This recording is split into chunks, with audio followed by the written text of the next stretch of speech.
Tingnan mo, without cost to us, but at an imaginable cost to Himself.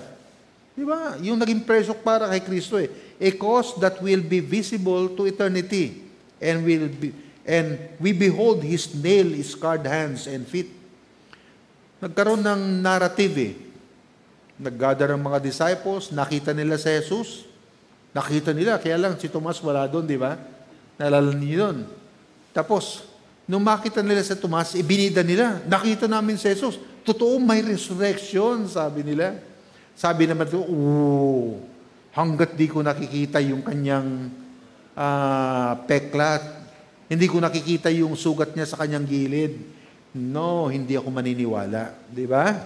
Kaya dito sa verse 26, tingnan nyo, ng John chapter 20, verse 26, and after 8 days, John chapter 20, verse 26, and after 8 days, again, His disciples were within, and Thomas with them. Yun, nandun na si Tomas. Absent siya noong unang nakipagkita sa Jesus eh. But the second time around, nandun na si Tomas. Di ba? And said, peace be unto you. Nagpakita si Jesus at ang sabi sa kanila ni Jesus, peace be unto you. At sa verse 27, then saith he to Thomas, sabi ni Jesus, nagpakita ulit si Jesus sa mga disciples, pero nandun na si Tomas. First time, wala Kaya sabi ni Tomas, hanggat di ko nakikita, hindi ako maniniwala. Kaya sa verse 27, sinabi ni Jesus kay Tomas, reach hither thy finger. Tingnan mo ang aking peklat. Tingnan mo ang gilid ko. Salatin mo. Ipasok mo ang iyong mga kamay sa sugat na ininkor ng pagkakapako sa akin. Diba? Doon nga sinabi ni Tomas yung, my Lord and my God. Tinalakay ko na yan doon sa pagiging pagka-Diyos ni Kristo Kasi sabi nung iba, nagulat lang daw si Jesus. Yan, At pinawawalang katotohanan natin, yung sinabing nagulat lang si Jesus. Kasi sabi sa 29, Thomas, because thou hast seen me, thou hast believed. Dahil nakita mo kung naniwala ka. Pagpalain yung mga hindi ako nakita at naniwala. Sino yung mga tinutukoy na yon? Tayo yun, di ba? Hindi ko nakita si Kristo, pa rin naniwala ako. Sino mas mapalad ngayon? Ako, si Tomas. Sabi ni Kristo, mas mapalad ako. Blessed, di ba? Blessed Mas mapalad ako. So, meaning, grace is free, but it's not cheap. No? Tandaan po natin, ang grasya ng Diyos ay hindi po ito libre. Pero hindi po siya cheap. No? Hindi po cheap. Okay? Now, grace is life-changing. Kapag ka naintindihan mo ang grace, sabi kasi ng iba, kayo kasi mga Baptist, ang problema sa inyo, libre kasi ang kaligtasan sa inyo, kaya kita mo ang tao ninyo, mga unfaithful. Patutunayan natin sa kanila na hindi tayo unfaithful. Di ba? Actually, yung gumawa nga ng mga awit natin ngayon mga faithful na mga Baptist yan Kaya nga nagkaroon tayo ng resolution sa church natin na mula sa araw na to, hindi tayo awit na hindi Baptist ang sumulat. No? Baptist lang ang sumulat ng mga awitin na awitin natin. Patutunayan natin sa kanila na tayo mga kapatid ay faithful. Na kahit naniniwala tayo sa grace at walang works, faithful tayo. Bakit? Kasi grace is life-changing. Yan. You and I weren't merely sick in our sins.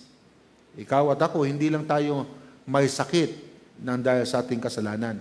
As a matter of fact, we are dead. Tama? Tayo yung mga patay nang dahil sa ating kasalanan.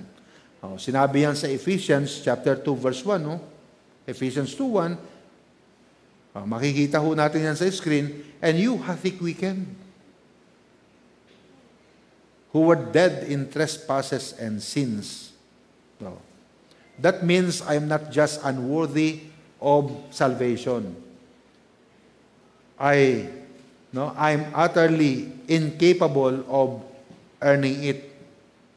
Dahil tayo patay sa kasalanan, tayo po ay incapable. Wala tayong kakayahan in whatever way para tamuin o tanggapin itong kaligtasan ito. Corpses, alam niyo yung patay na katawan? Corpses can't raise themselves from the grave. Alam niyo ba yan? Lahat tayo rito nakaranas ng maglamay sa burol, di ba? Meron ba sa inyo rito nakakita ng nakaburol tapos bumangon? Pagkapatay, patay na, di ba? Yung iba nga, 20 taon nang inilibing yung mahal nila sa buhay. Hanggang ngayon, nagbabalik-balik pa rin sila dun sa grave. Pero hindi na babalik talaga ang namatay. Kaya sa paniwala ko, I don't need any gift or anyone remembering me when I'm already dead. Wala na yan. Pero okay lang, pero hindi na para sa akin. Lahat ng ginawa ko dito sa lupa, wala na lahat yan when I'm already dead. Sa inyo na yan, ituloy na lang ninyo. Ganun lang yan eh. Di ba? Kasi dead people will never get back or come back. No. Pero mayroong patay na nagsasalita pa rin hanggang ngayon. Sino yan? Yung mga propeta. Si Jesus, wala na siya. Nasa langit na siya, pero nagsasalita pa rin siya. Lahat ng mga prophets.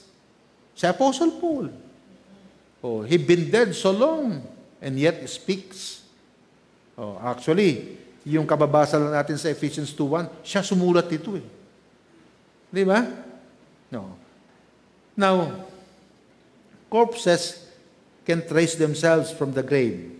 What a relief to realize that my salvation is completely the result of God's grace.